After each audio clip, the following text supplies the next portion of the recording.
Alright, let's drive up.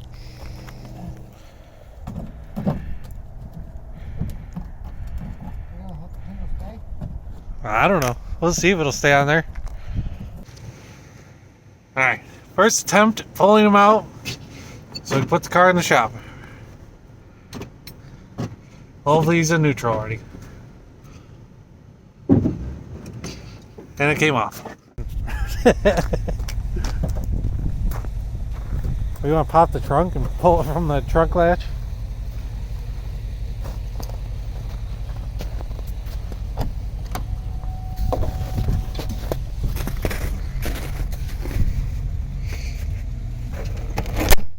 Ow!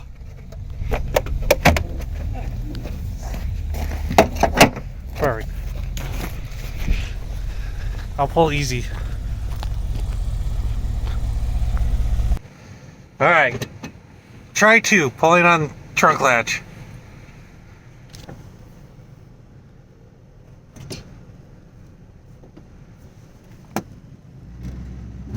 Oh my gosh, it's working. Hopefully he doesn't hit a pole.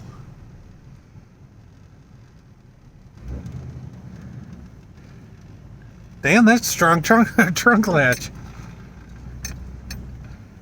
Welcome to another episode of Scrapyard Choppers.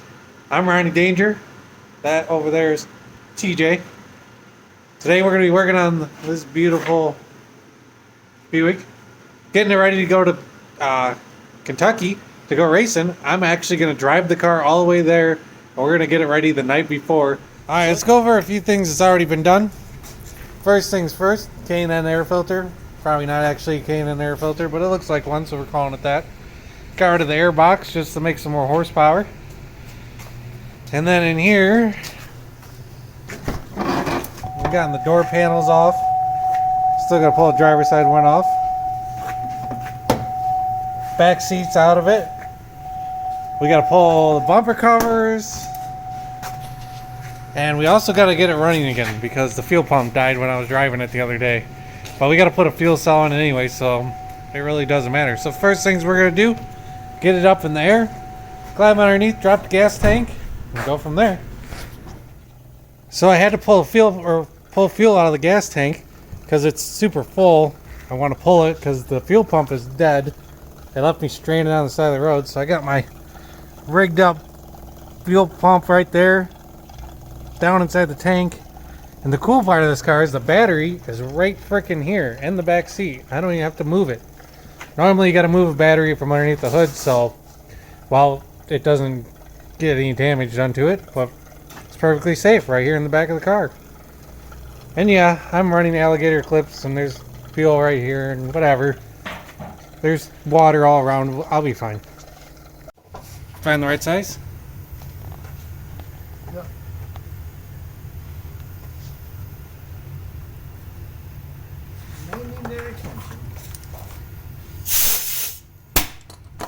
What'd you say? So may need an extension. I don't know.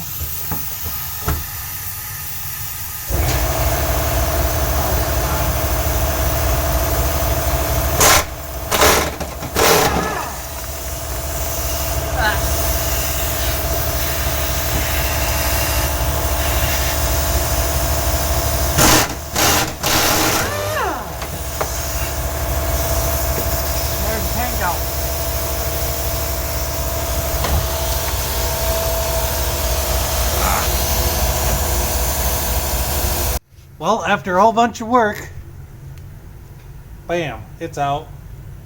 We end up having to drop the entire cross member or the subframe out of this thing to get that fuel tank out. Yeah, I've never worked on, or never actually pulled the fuel tank out of a front-wheel drive car. Usually when I race them, I just leave them in, but there's rules for this event that's a little different than the other ones, and you have to have a fuel cell. So I guess I'm driving all the way to Kentucky with like a 5-gallon fuel cell. So probably like 150 miles up. I'll have to fill up. This should be fun. But yeah, it's finally out. So now that the old fuel tank's out, we got to put the new one in. The good old Evinrude bump gas tank. Yeah, it's been modified to take fuel pump. I welded that together a good while ago. it works pretty well. That's actually an S10 fuel pump. Pretty much same fuel pump that was in this car. So I'm gonna get it all mounted up right now. Now that we got the gas tank put in, cue the build montage, just like an 80s movie.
So the bumper's all mounted up, or mocked up, I mean.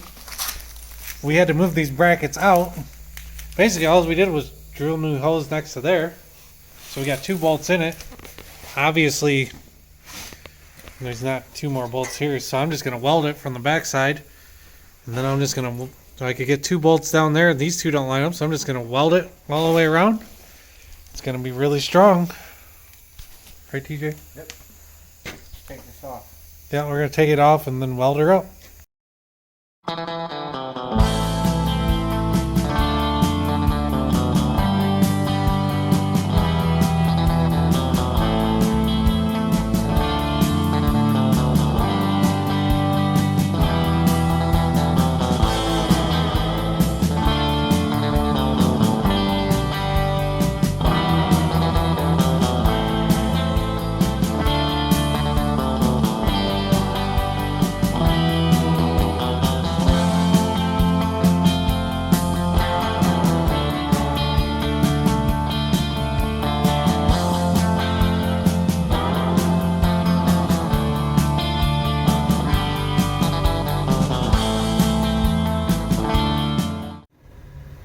Repurpose these seat belts for tie downs.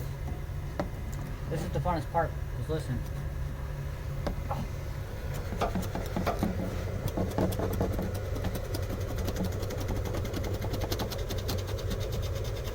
I have a butter knife right now.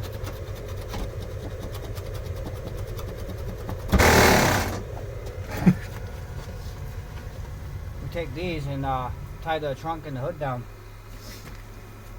They're strapped. And the door shut. And the door shut.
we got the the door bar in.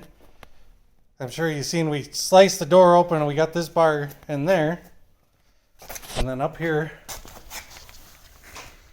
welded this to go to here. I was going to put a piece of plate in there on the other end of it, but it's so tight that I didn't have room for it. I mean, really, if I get hit in the driver's door, it isn't going to be very hard. We don't go that fast. This is only got to last one show. So we got that bar in there. And then it runs over here to this bar, which goes across here from the A pillar all the way back to here. It's all the way through the door. So not only is this going to protect my gas tank, but it's also going to protect if I get hit really hard from the driver's side. It shouldn't have anywhere to go, really. And then we're going to run our roll bar off that, and it should be good to go.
Okay, now that it's built, we're ready for paint.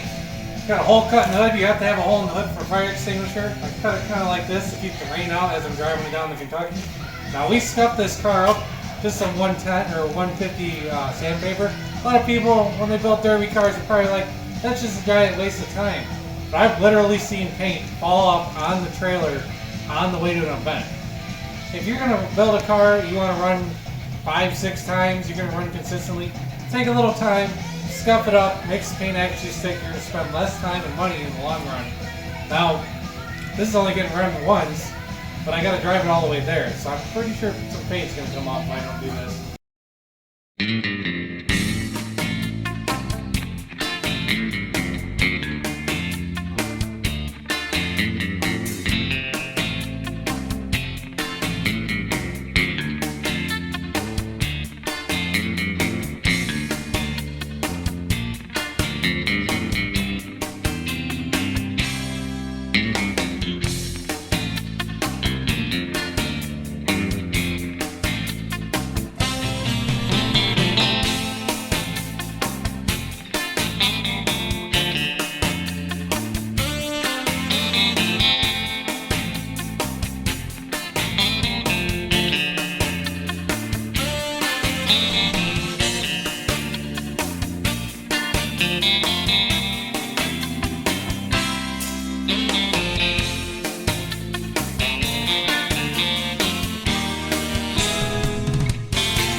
Sorry, a lot of my paint jobs start off with wondering what the heck's going on here. I'm gonna add some stars. I got a magnetic cutout, got a couple of them. Might do some other cool stuff.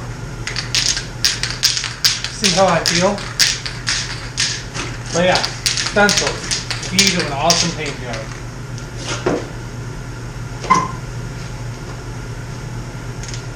Of course, it doesn't stick to aluminum.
here it is, all done.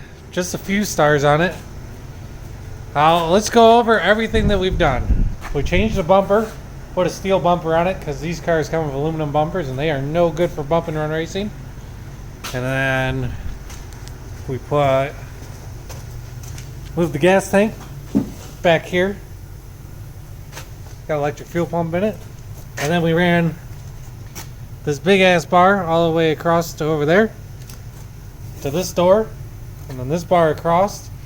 That way if someone hits this thing in the passenger door, they aren't going to get to that battery, and if they hit it in the driver's door, well, it isn't going to push out through the door. And then we'll come over here.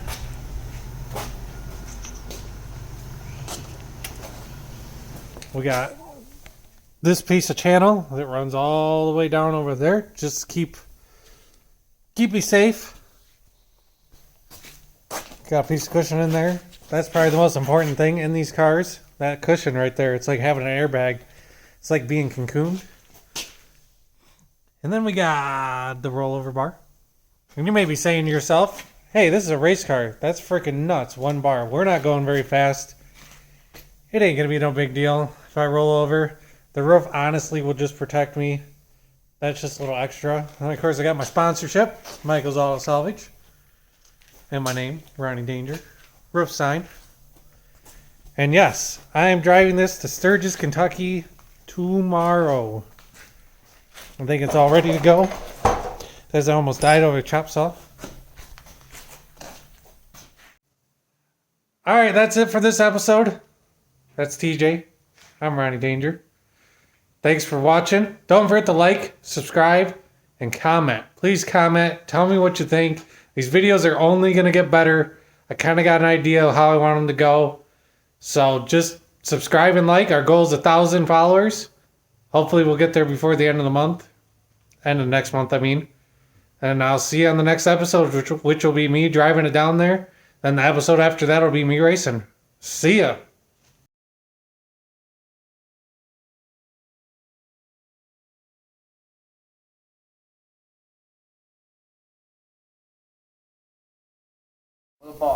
With the ball, make in front of the car with this powerful trunk. Yeah, this trunk is ridiculous. Well, it didn't go very far, but it's pretty aggressive for a trunk. I don't understand why they got like monster truck springs on it, but alright.